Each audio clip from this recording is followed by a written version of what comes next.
In the late 1980s, the Grumman Corporation was asked to build an experimental aircraft known as the X-29.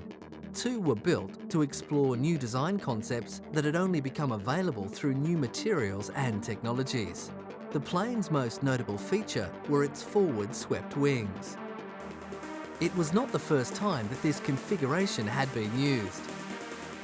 In the 1940s, the German company Junkers built a bomber prototype with forward-swept wings, but abandoned the idea due to technical problems. The attraction to forward-swept wings is the increased manoeuvrability that they deliver, but the wingtips tend to flex, and the design only became feasible with new carbon fibre composites. But it was not just the new materials that made the X-29 practical. With the enhanced manoeuvrability came a lack of stability that required a system of dynamic control. Control surfaces ahead of the wing, called canards, needed to be adjusted 40 times a second during flight by a triple redundant computer system.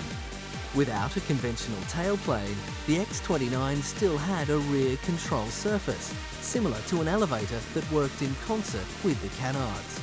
The wing's trailing edge had a combination flap and aileron called a flaperon. The digital control system featured 3 computers that all compared results and were capable of isolating a unit that did not agree. It had to be as reliable as any conventional control system.